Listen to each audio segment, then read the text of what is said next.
Before February 24th, you didn't have to go far on the internet to find people claiming that Russia possessed the world's second most powerful military. The internet was practically drowning in articles and indexes, all of which confidently put Russia in second. Heck, there are even a few that put Russia in first, presumably written by people who thought the ultimate arbiter of military strength remained the size of a country's tank fleet. After all, who cares how many nuclear aircraft carriers or stealth bombers the Americans have if Ivan's got 10,000 T-62s rusting in Siberia somewhere? And while it's easy to laugh at these kind of narratives, the fact remains that these sort of articles got millions of views and eyeballs. They shaped public opinion. And all I could really think, looking at these, even long before the invasion, was what about China? Because while I feel like Russia does a very good job of exaggerating its international reputation and military capabilities, China's modernization efforts are often undersold. Now, of course, there are lots of varied voices out there, but there are certainly a lot out there that underestimate the scale of Chinese modernization and stress the tremendous spending advantage that countries like the United States continue to enjoy.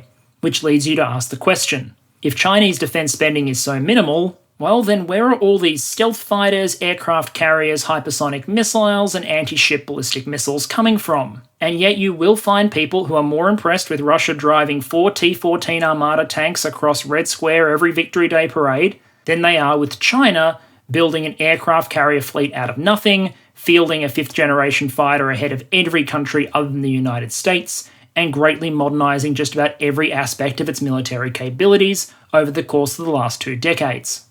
The reality, of course, is that the transformation of the PLA's capabilities over the last 2 decades has been astonishing.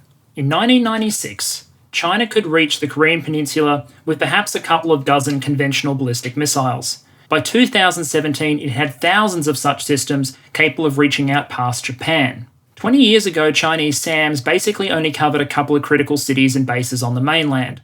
Come 2017, surface-to-air missiles based on mainland China could range out over Taiwan itself. So what am I going to be talking about today? Well, I've talked before about the fact that military strategy is built strategy, so rather than jumping in and talking straight about the modern technologies or platforms that China has at its disposal, I thought I'd talk about the first half of the modernization picture, the Chinese military budget, its industry, and its procurement strategies. I'm going to cover a little bit of history on China's modernization efforts, and then I'm going to drill into the Chinese military budget and defense spending. Essentially, I'm going to try and explain why it seems like China can catch up with the United States while spending a fraction as much on its defense budget. And basically, the argument comes down to 4 parts. Firstly, that the Chinese defense budget is actually larger than you think it is, not because they're trying to hide it, but because of different accounting standards, inclusions and exclusions. Secondly, because China gets better value for its money because of purchasing power parity advantages. Thirdly, because of some peculiarities in the massive industrial base that supports Chinese military modernization. And finally, because China simply spends a greater percentage of its budget on new equipment and modernization as opposed to salaries, training, or maintaining existing systems in the way that nations like the US does. I'm going to ask the question, is the budget holistic? Is there anything that's left out that should be included? How do you adjust for purchasing power parity, namely the fact that things are cheaper in China than they are in other jurisdictions?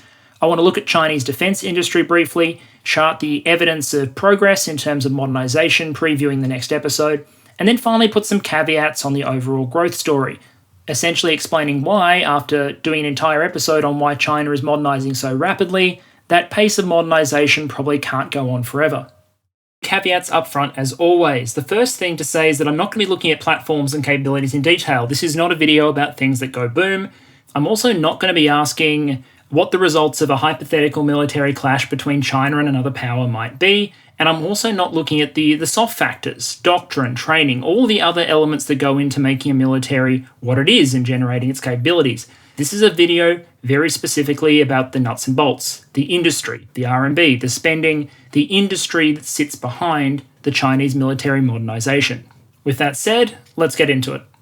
And we start, as always, with a little bit of history, because it's important to remember that the PLA was not born as a mechanized, industrialized fighting machine. It was born as a revolutionary army. This was a force that was the military wing of the Chinese Communist Party that fought a mixture of symmetric and asymmetric conflict against Japan, and then also fought the continuation of the civil war against the Kuomintang after the end of World War II. When the army fought in Korea, intervening there against the United Nations intervention forces, it was largely an infantry force, employing short attack tactics to overcome opponents that were superior in terms of mechanization and firepower. And then through most of the Cold War, again, it was a relatively unmodernized and land-centric combat force. Spending on the PLA was pretty high as a percentage of GDP throughout the Cold War, but given that the Chinese economy was at the time relatively under-industrialized, the total amount of funding available wasn't particularly high, nor was the industrial base really available to produce large numbers of domestically designed weapons. Most of the equipment that the PLA used throughout most of the Cold War period were either licensed or unlicensed copies or derivatives of Soviet designs, whether that be handheld weapons and firearms, whether that be artillery, tanks, or aircraft. Indeed, to this day, a lot of hardware used by the PLA are basically derivatives or improvements or modification of Soviet or Russian hardware. The PLA, like many aspects of Chinese society, would experience great change after Deng Xiaoping rose to power in the late 1970s. The military shed millions of people. This was an infantry-heavy force, the largest army on the planet, and Deng Xiaoping steadily knocked millions of men off the active duty roles. While the details of the reform in that era are probably beyond the scope of this video, the key point is that it was only that reduction in manpower that really would set the scene for resources to be available for modernisation later on. But perhaps more important than the personnel cuts was the impact that Deng's rule had on the Chinese economy. After all, he set the scene for greater interaction with the global economy, foreign investment, and the explosive economic growth that would follow. Deng reduced the share of GDP that was focused on the PLA, but at the same time, the explosive economic growth that he unleashed with his market reforms would ultimately lift the military budget with it. In 2000, the PLA had an official budget of $22.4 billion equivalent at market exchange rates. Over the next 2 decades, it would add a zero. Growth would follow but often exceed GDP. And critically, this additional money was not focused on making the PLA larger. It was focused largely on technical modernisation. China's vision for its armed forces didn't call for a larger PLA, it called for a more modern one. And so the modern PLA is really a force in the midst of modernisation on an absolute grandiose scale. The force does retain a lot of legacy hardware in a number of areas, and it lags behind in some systems relative to its huge size. Parts of the Navy still do operate obsolete and ancient designs. Parts of the Air Force still do fly aircraft that date back to the 1960s and 1970s. But you also see modern systems being introduced on a massive and continuous scale. A good comparison here is between the Russian Su-57 and the Chinese J-20. The Russians had a head start in 5th generation fighter development, but the money and resources were never there to get the thing into production in significant numbers. Instead, China, despite its lack of a head start, has leapfrogged ahead of the Russians and has about 50 J-20 5th generation aircraft in service as of 2022. The Navy does still have a lot of older equipment on strength, but it's also launching relatively modern hulls at an incredibly rapid pace. And so when commentators focus on those parts of the Chinese military that still operate relatively out-of-date technology, I feel like in a sense they're kind of missing the point.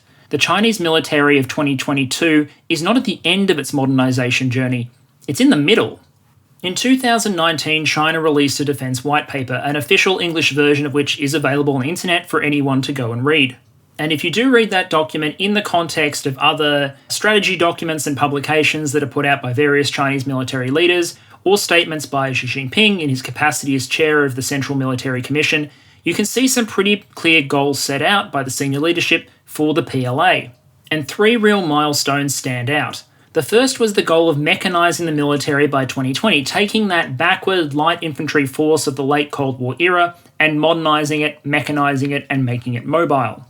The creation of a modern military, where those older technologies are universally phased out and replaced with modern equivalents, that's only due to take place by 2035, meaning that here in 2022, we're still relatively early in China's modernisation journey. And then there's the third statement, the third goal, and that is that China aims to create a world standard military by mid-century.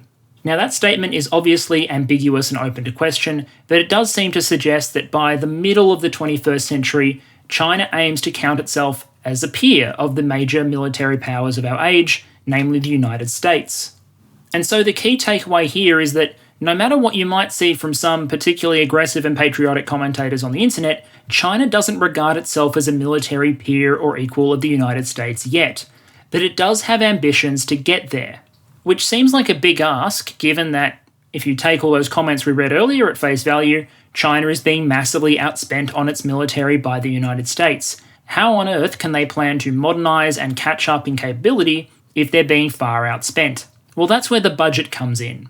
And I start asking the question, how much is China spending on its military really? Because there's no universally agreed standard on what should or should not be in a defence budget, and as a result, understanding what's not included is often as important as understanding what is.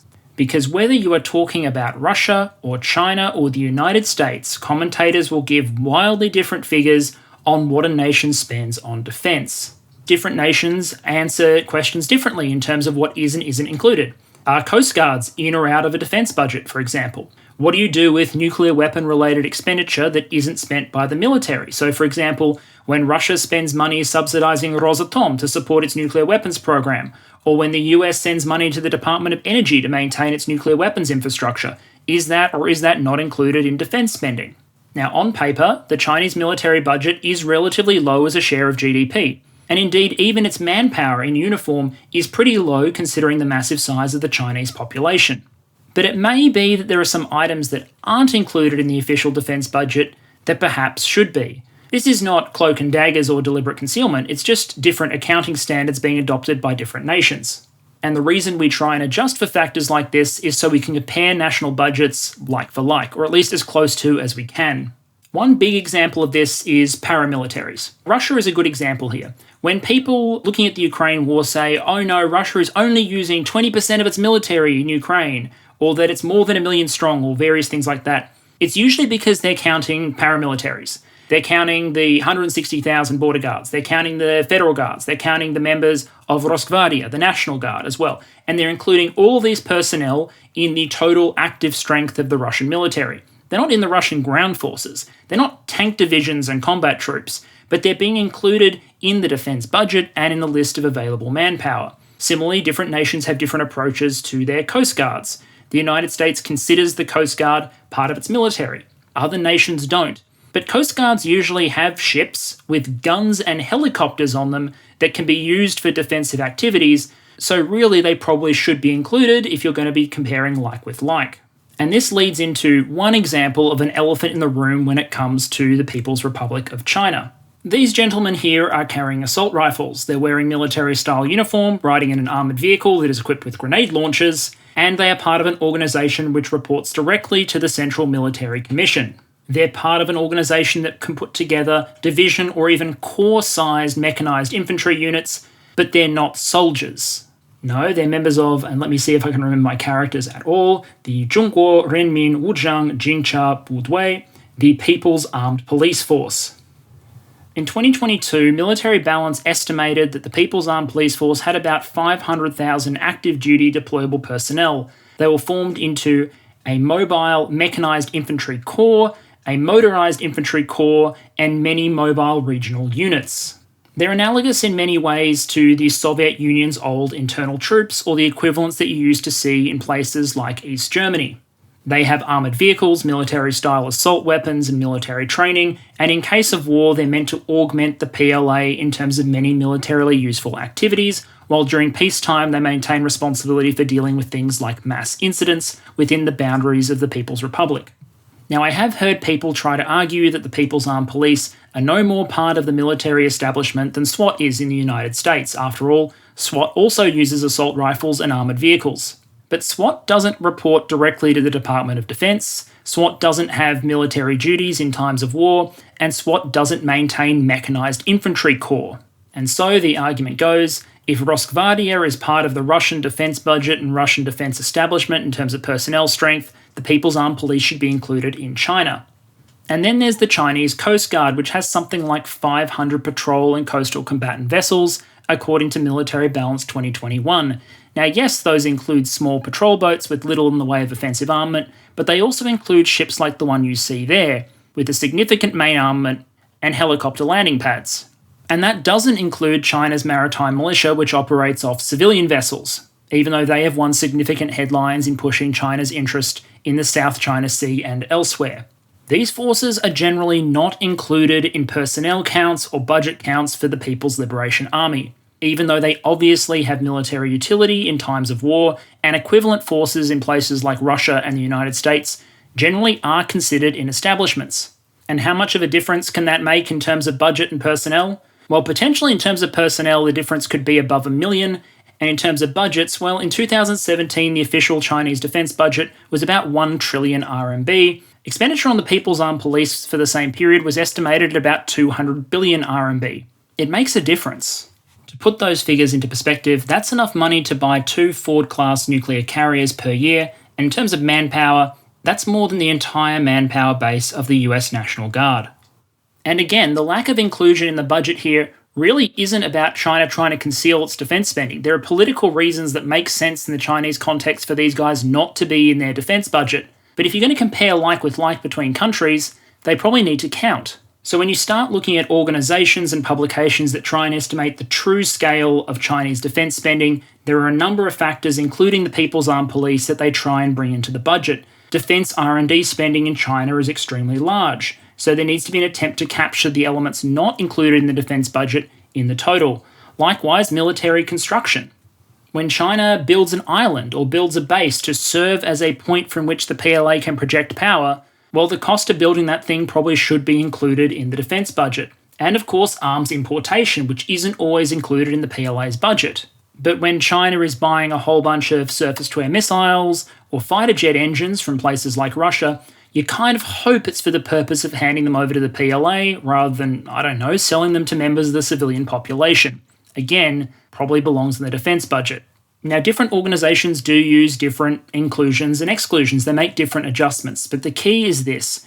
China, like most nations, has expenditures that really are there for defense purposes but don't sit in the official defense budget. And as a result, if you're trying to take an accurate picture of how much they actually spend on defense, you need to make adjustments to bring those in. In the top right there, I've got a graph where the blue bar at the bottom is the central government spending on the PLA for the years 2016 and 17. And on top of that are bars representing the various additions that the International Institute of Strategic Studies thinks they need to make in order to get an accurate picture of Chinese defense spending.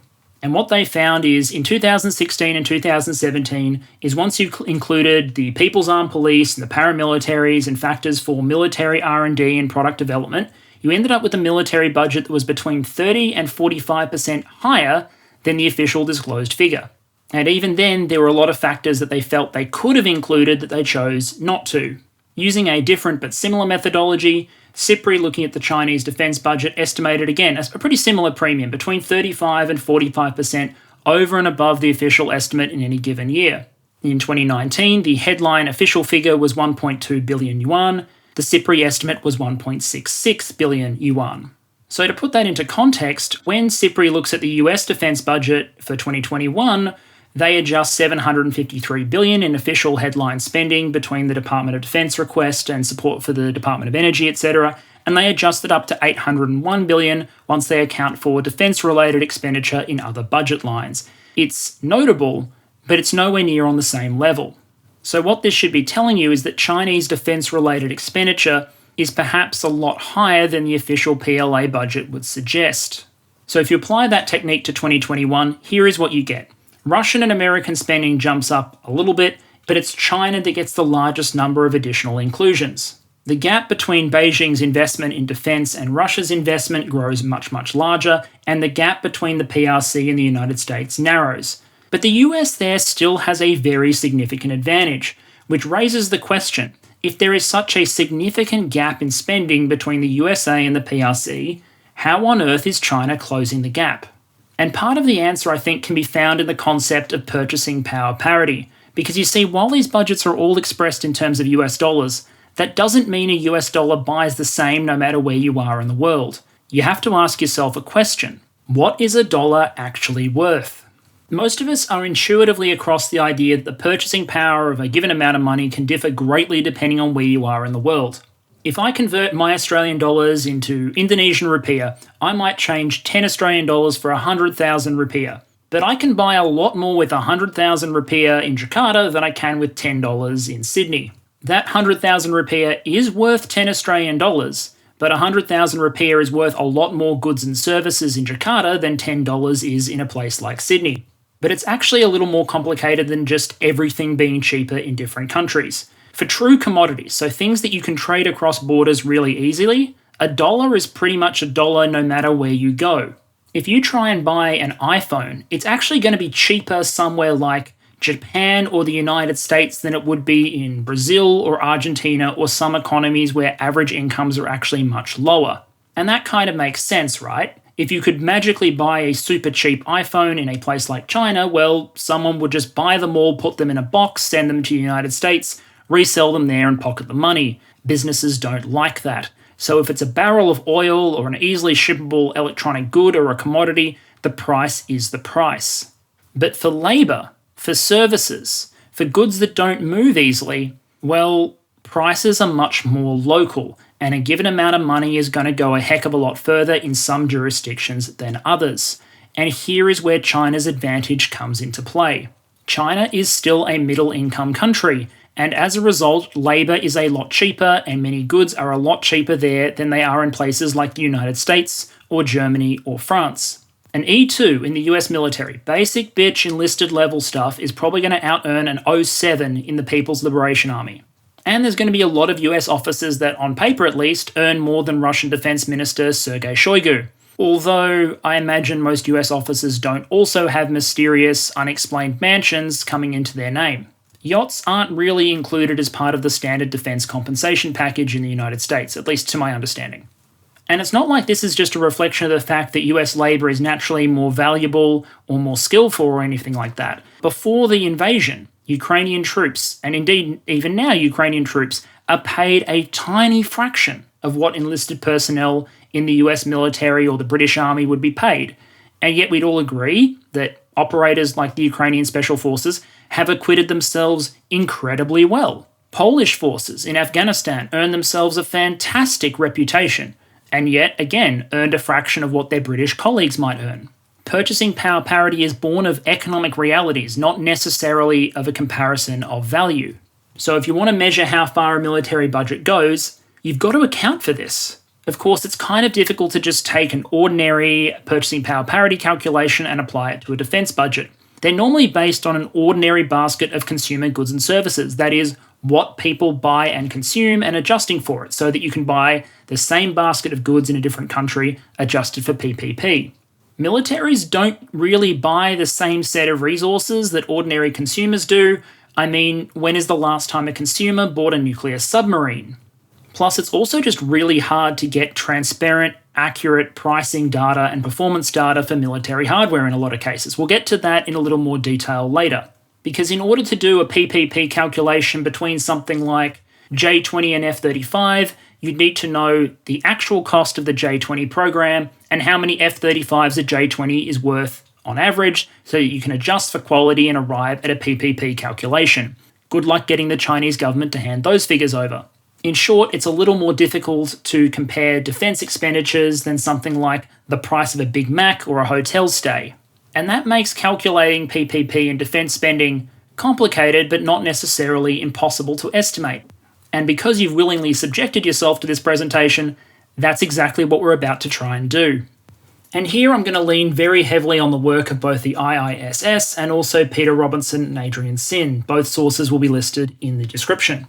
Robertson and Sin developed what they called Relative Military Cost, RMC, which is basically a multiplier to countries' military expenditure designed to estimate the true value they get for their money. It's composed of a couple of factors. And to be clear, I'm grossly simplifying here for benefit of time. I would encourage you to read their papers. But when it comes to things like capital equipment, so big weapon systems, they assume that you can calculate those at market exchange rates, the same way you could for an iPad or a true commodity.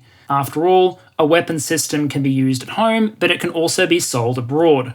But when it comes to paying for people, for operations, for maintenance, they try and make adjustments to the actual cost a country pays to get the same level of capability as another nation. You take those adjustments, you apply them to the portions of a country's defence budget that it puts into each of those different buckets, and you get your overall multiplier. Now again, there are reasons to be cautious here. This is a very imprecise science because you're mostly dealing with very aggregated data because, again, most countries aren't willing to turn over granular, detailed financial information. But the results are still pretty astonishing. Between various authors that try and do exactly this exercise, looking at the Chinese defense budget over a number of years, you generally get multipliers of between 1.6 and 2.11. That means in some cases you can safely double the listed Chinese defense budget in order to determine the actual value that it pays for.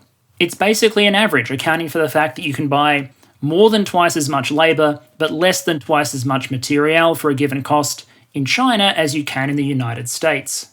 And when you start accounting for factors like that, suddenly global defence spending starts to look quite different. You apply that Robertson method to Chinese defence spending in 2018, and $228 billion worth of stated spending becomes $455 billion worth of value. And looking down the list of countries profiled, it becomes pretty clear that the countries that tend to be disadvantaged by this sort of factor are the developed NATO and NATO-aligned states, countries like Japan, countries like Germany. Japan had a multiplier of 1.3, Germany had a multiplier of 1.2. These are countries where labour is expensive, and as a result, militaries have to pay a premium in order to keep themselves staffed and in order to operate. By contrast, comparatively less developed nations tend to benefit quite significantly from these adjustments. I'm talking about countries like Russia, I'm talking about countries like India. But you also find relatively developed countries like the Republic of Korea. And one reason why you might see a greater multiplier in countries like Russia or Korea or Ukraine is because these countries still have compulsory military service. Whatever level of wages your country ordinarily pays, if you can conscript individuals into the military and pay them relatively little, then you're going to enjoy a PPP advantage on military personnel. If you're Russia and you can pay your conscripts $30 a month for their period of service, well, that's going to give you an advantage in terms of keeping up the numbers, doing maintenance activities, and keeping the military large at the very least. Private Conscriptovich may not be the finest warrior on the planet, but find me someone else who will drive an ammunition truck in a war zone for $30 a month. I doubt many Americans would have driven an MRAP in Iraq for $1 a day.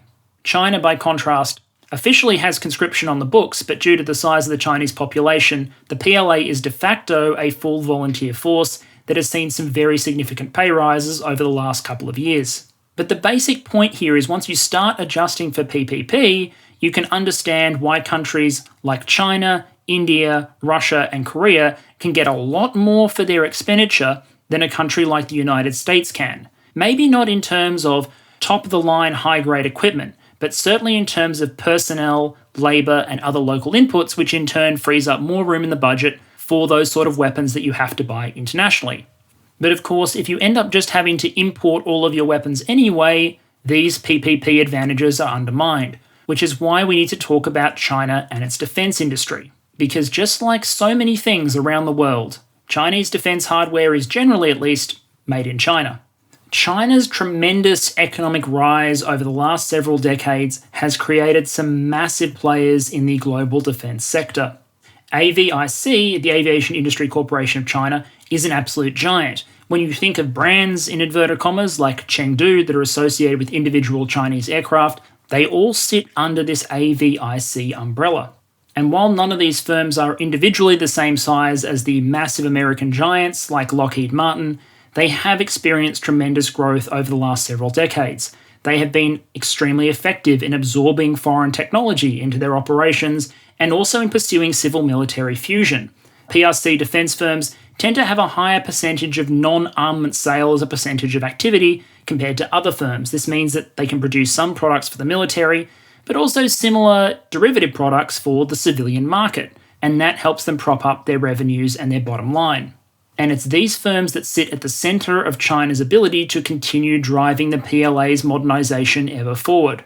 Although their advantages and disadvantages do vary pretty wildly from sector to sector. Because when you think about it, it's logical to understand that a capable civilian sector can probably support relative cost-effective military production pretty well. If you think about this in the United States context, there's a really close interrelationship between the presence of high-technology industries, civil aviation, and military aviation in the United States. Military production and civil production go hand in hand in terms of driving forward technology and maintaining competitive advantage while keeping costs down.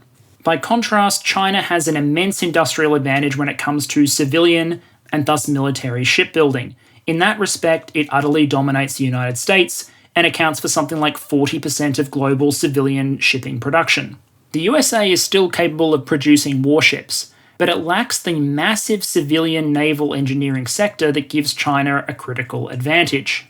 And the Chinese advantage goes beyond just ship production. It's also about the production of key materials and inputs. China is a massive producer of steel. China is a massive producer of electronics. China is a massive producer of chemicals and various strategic materials and inputs into military production. All of this together gives the country massive industrial heft, which enables and unlocks the ability of the country to drive forward military modernisation. Although, again, as I said, it does vary sector to sector. If China chooses to, and it currently has chosen to, it's fully capable of outproducing the United States in terms of surface warships. It can just produce more tonnage when it comes to shipping than the United States can. But it can't outproduce others in terms of top-tier aviation engines, and it still has to import some systems like advanced surface-to-air missiles from countries like Russia. So it's not universal by any means, but it does explain how China can turn allocated defence expenditure into industrial production and new equipment relatively simply. It's an entirely different experience from a country like, say, Saudi Arabia, which has a lot of money available for defence spending, but is basically entirely reliant on the foreign market in order to supply it with product. But these massive state-owned corporations, even if they are an advantage for China in terms of military production, are an absolute headache for people like me who try and figure out how much stuff in China actually costs. Because if you think about it for a moment, in China, the government is both the buyer and the supplier of a whole range of goods. About 40% of GDP is accounted for by state-owned corporations, and something like 60% of overall capital is again tied up in state-owned enterprises, which certainly makes calculating defence expenditure and costs a heck of a lot harder. If you think about the US context, for example, Lockheed Martin operates at a profit. It'll only sell goods at a profit, and it purchases inputs, like it buys steel and electronics and services and consulting and all the various inputs into its jets. It purchases from other suppliers who sell them goods at a profit. So whatever it charges is probably the market price for a good. When Uncle Sam spends $80 million on a jet, it's pretty fair to say that the market price of that jet is $80 million and it costs the government $80 million. But things get a lot more complicated when prices are basically a result of government negotiating with itself, and there are all sorts of ways to hide expenditure. For example, let's say on paper it costs $40 million for a state-owned company to produce a jet, but the government only wants to have $20 million on its books in terms of defence spending. Well, it'll tell itself to sell the jet to it for $20 million and the company can book a loss, and then some industrial subsidy package somewhere else in the budget can help prop that company up, or the government can just book losses. Or the government can go to its state-owned steel corporation, its state-owned electricity corporation, its state-owned railways, and say, how about you provide the company producing the aircraft with discounted steel, discounted electricity, discounted transport over the railways. These are all still costs that the government needs to carry. It needs to bail out those businesses. But the expenditure is no longer defence. The jet is now suddenly cheaper, but it's all artificial. And to be clear, I'm not saying this is something that China necessarily does. I'm bringing it up as a hypothetical, something that demonstrates the difficulty of pricing whenever state-owned corporations are involved in trading with each other. I bring this up mostly to highlight the fact that when you're dealing with prices in China, especially for things like military hardware, where it's state-owned companies producing products to sell to the state using inputs produced by state-owned corporations, that pricing can be complicated, which makes our life a little bit difficult if our goal is to calculate true defence spending. Here's an example of how opaque it can possibly get. I've got some figures in the top right there. Those are from the IISS, source in the description. Now, you might intuitively think that the defence-related revenue for big defence producers in a country like China, the revenue is going to be a product of how much stuff you sell to the government and how much stuff you sell overseas, because those are really the only two options so far as generating revenue when you're selling weapons goes. Remember, that's exactly the method I used to calculate Russian armaments production in one of my previous videos. I took the size of the Russian state defence order, which is Russian government spending on armaments, plus Russian shipments of weapons overseas to get estimated total revenues. So I would hope at the very least, unless these companies are selling battle tanks and 5th generation fighters to people on the street, that this is probably going to hold true. Except as the IISS identifies in China, it really doesn't. Defence-related revenues that they were able to locate are significantly higher than the sum of official shipments of weapons overseas and China's official equipment budget. In 2015, which is the most recent year for which the IISS feels they had good data, The gap is, a casual 32 billion US dollars, which is an awful lot of bang. Now, there's a lot of ways this gap could potentially be explained hypothetically. There are suggestions in some Chinese media that major projects like carriers aren't always included in the official defence budget, but rather they're their own special defence appropriations. It could be that some of this revenue is being misclassified as defence revenue. It could be sales of civilian goods instead. It could be industrial subsidies from the government. It could be all sorts of things. The issue here is how opaque the whole situation is, and thus how easy it is to calculate actual holistic defence expenditure. But again, even if you assume all of this represents additional weapons appropriation that are being funded in some different way, it still doesn't succeed in getting the Chinese budget competitive with the American one. So again, I ask the question, how on earth are they fielding so much new kit and making such rapid progress? What is China actually spending their money on? Because we can argue about the specific value of the Chinese defence budget until the cows come home. At the end of the day, they are making progress. So it's worth looking into that budget and asking the question, no matter how much they spend, how are they focusing it, and why are they making such incredible progress in terms of launching new platforms and systems? And the simple answer is, it's because China spends more of its defence budget on buying new and modern equipment than it does on other things, and certainly a much higher percentage on modernisation than other militaries do. In 2017, the People's Republic of China reported that about 41% of the military budget was spent on new equipment. By comparison, about 30% was spent on personnel and 28% on sustainment and training. You look at the US defence budget, and 41% of the US budget in 2017 was used to pay for personnel. Only 25.7% went to new materiel, and 31.5% went to sustainment and operations. This is basically the Germany problem all over again, except in this scenario, the United States is Germany and China is the United States. Germany's defence budget included relatively little focus on new equipment and modernisation, and an awful lot of expenditure on personnel and other. Now, of course, there are reasons to pay your troops well. You generally want morale in the military to be high, you generally want to attract people with good skills, and you generally want to reward them for doing things like, putting their bodies in harm's way in order to defend the nation. But a dollar being spent on salaries is not a dollar that's being spent on new kit, and in China the priority pretty definitively sits in spending on new kit. By, in relative terms, cutting corners when it comes to personnel pay or training and sustainment and operations, China succeeds in freeing up more of their budget for military modernisation and the best equipment that their industry can provide. And indeed, it's not just about what they're buying, it's about what they don't currently have to maintain. Because one downside to being the world's #1 military power is you tend to have an awful lot of crap in the garage that you have to maintain. Now, there is a reason the United States Air Force keeps trying really, really hard to retire things like the A-10, and there is a reason the United States Navy, in its shipbuilding plan, actually wants to shrink the Navy in the near to medium term in order to unlock resources for investment in the longer term. There is a reason why, even though it made a lot of aviation fanatics very, very sad, the F-14 Tomcat, of Top Gun fame, was retired by the United States Navy. It's because the thing was bloody expensive to keep flying, and as long as the Navy was spending money on continuing to fly the Tomcat, it didn't have money in the budget to fund new and exciting things that would be lower cost and more capable. The larger the military you have, the more you have to spend to maintain it. The higher your average skill level, the more you need to spend on training in order to keep people at that level of capability. And the older your force gets on average, all else being equal, the more expensive it tends to get to maintain. If you're going to go buy a used car and you see 15,000 kilometres in the odometer, you might be interested. If you see 2 million kilometres in the odometer, all you see in your future is suffering and pain through constant breakdowns and repairs.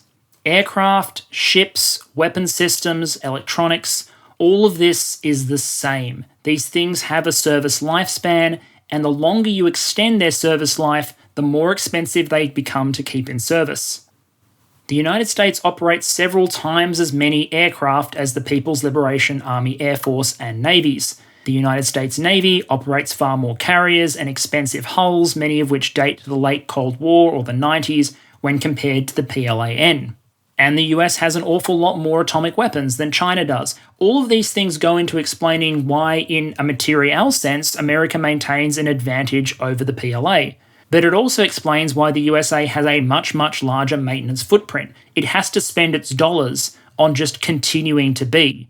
China, starting from a much lower baseline, spends its money on what it wants to become. It's not maintaining current hulls, it's building new ones. And just being in this build phase also creates a whole bunch of economies.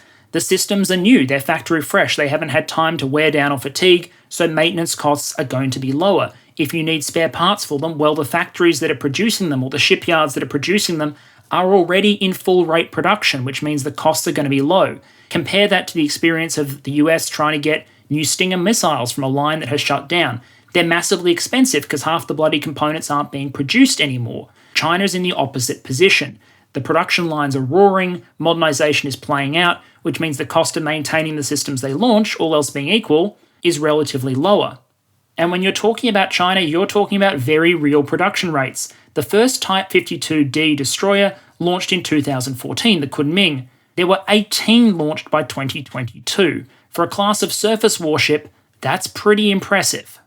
If you recall my last video about economies of scale and learning curves, when you're running high-rate production on a single system and producing multiple hulls, you are going to realize economic advantages over a country that is only producing 1 or 2 copies of a particular system and is dragging construction out over years. Now, those same factors also mean that growth is not exponential. Catching up is instead a curve. Let's just say you're launching 3 ships a year and those ships have a 20-year lifespan. Up to 20 years, you're going to be gaining 3 ships a year in terms of your fleet size. But past that point, all you're going to be doing is maintaining and replacing the ships that you're actively retiring. And all the while, you're also going to be adding new ships to the fleet that you need to pay maintenance and upkeep on.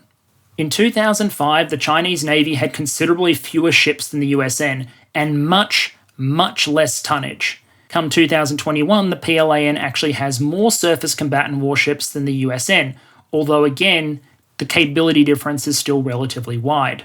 In some ways, this experience, this slingshot approach to growth that China appears to be taking, kind of lets you see the wisdom in the cuts that people like Deng forced onto the PLA.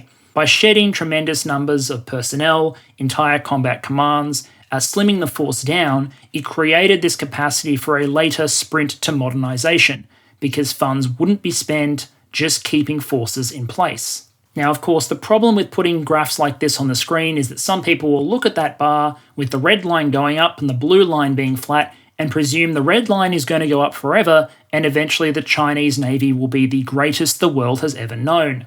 The problem with that assessment is it rests on the same assumption that killed so many in the crypto market, the assumption that line go up forever. Personally, I would be careful making projections on the growth of the Chinese military and its modernization past the next 10 to 20 years.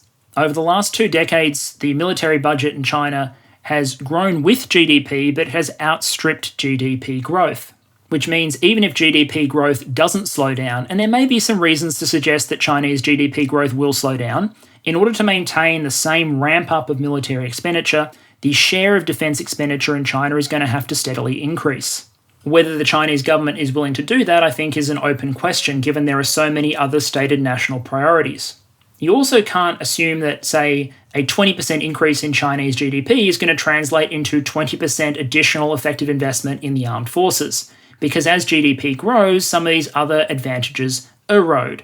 Purchasing power advantages. So the advantage of labour in China being cheaper, goods in China and services in China being cheaper, something which effectively doubles the size of the Chinese budget according to some calculations, well, that falls as a country becomes wealthier, because as a country becomes wealthier, well, people expect to be paid more for their time. Now, the US could save an awful amount of money on its defence budget and afford a lot of shiny new hardware if you removed all veterans' benefits and cut basic military pay to, say, $10,000 per annum for a senior non-commissioned officer. But then who would bloody well volunteer? When you can work in the civilian market for several times that, military employment doesn't become very attractive. And what we're seeing in China is very significant pay rises for the PLA every decade or so. And these aren't small rises. We're talking about a 50% announced pay rise in 2009 and then another 40% pay rise in 2021, with many smaller ones in between. The price of labour in China is going up, and as a result the amount paid to PLA soldiers likewise has to increase. And purchasing power parity advantages in China are already starting to erode. We've seen this even over the last decade. By the estimate that I put there on the screen, in 2011 you needed about 3.5 RMB in order to buy the same amount of the basket of goods and services in mainland China that you could buy for $1 in the United States. Keep in mind that the exchange rate is something like 1 RMB buys 15 US cents, so there's a significant PPP advantage there. If you had a teleporter, it would be considerably cheaper to teleport to China, buy your goods and services, and then teleport back to your home in the United States. By 2019, it was now 4.2 RMB, even though the exchange rate between these 2 years is relatively constant. It's still cheaper to buy goods and services in mainland China than it is in the United States, but the advantage is narrowing. The amount of bang you get for your buck, or rather the bang you get for your yuan, decreases over time, so you need to spend more actual yuan in order to get the same result.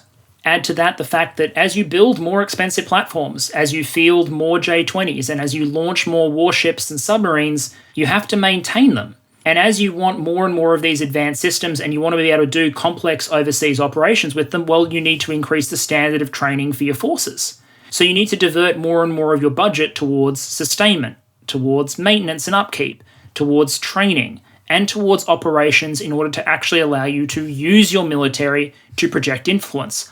All of this puts pressure on the budget. It pulls money away from investment in new hardware and towards all these other elements, which is exactly the situation that militaries like the United States find themselves in.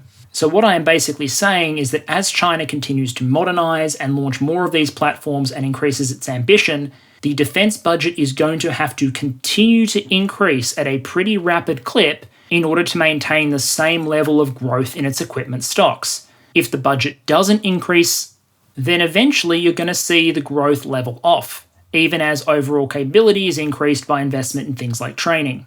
Line doesn't go up forever unless the amount of money being spent goes up forever.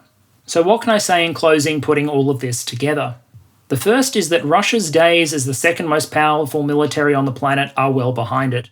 It does not have the budget, it does not have the industry in order to maintain that position. China, by contrast, does. And when you do the appropriate CPRI adjustments and multiply through approximately for purchasing power parity advantages, you can see that their budget is a lot closer to US investment than you might otherwise think. Couple that with a comparatively greater focus on spending on equipment and modernization than is occurring in the United States, and you can understand economically what sits behind China's incredible military transformation. Now, I am happy to concede that a military is far more than the sum of its spending, the nation's industrial capacity, and how many new and modern platforms it can put to sea or into the air. Training, experience, doctrine, culture, all of these things matter in terms of determining the effectiveness of a military. But at the same time, fancy new kit and extensive funding doesn't hurt, and China has both in spades. So in conclusion, China is in the midst of a decades-long modernization push, and PLA defense spending is arguably much higher than the official budget would suggest. Though again, I'd stress that doesn't mean China is hiding any defense expenditure, it just means you have to make adjustments in order to make their budget like with like when it comes to other countries. When purchasing power parity factors are accounted for, PRC defense spending represents significantly more value than what you get when you just calculate an RMB to USD conversion number. As well as just having more value in the budget, China is supported by having a powerful industrial base and a greater focus in its defense spending on new equipment.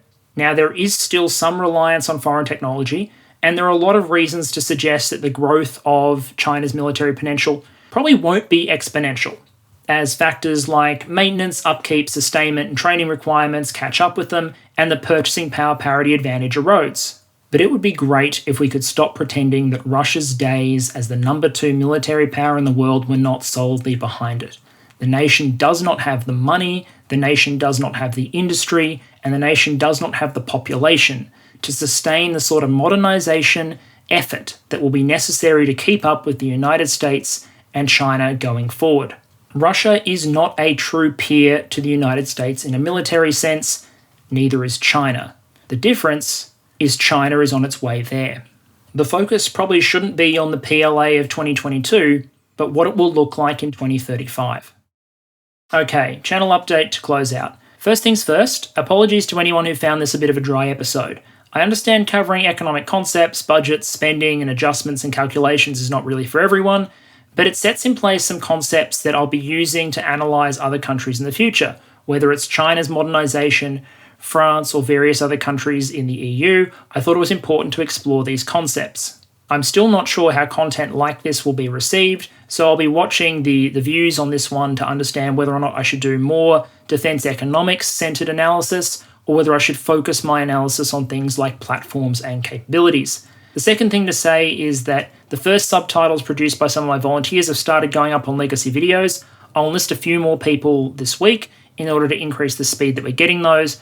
For those of you who have volunteered to do translations, let me just get the English subtitles in place, then you will have something to translate. So just bear with me, is basically what I'm saying here. Next, a brief warning, the scammers are out in force. I'm noticing more and more of these people who basically take my logo and spam my comment section saying, hey, contact me on Telegram or contact me on WhatsApp or whatever. I don't do that. I'm not going to try and sell you crypto. I'm not going to offer you a business opportunity. I don't want you to click on any links unless they're the academic sources in the description of my videos. So please don't get drawn in, don't get caught up in the scammers, and report them as you see them. A couple of people sent me emails about them.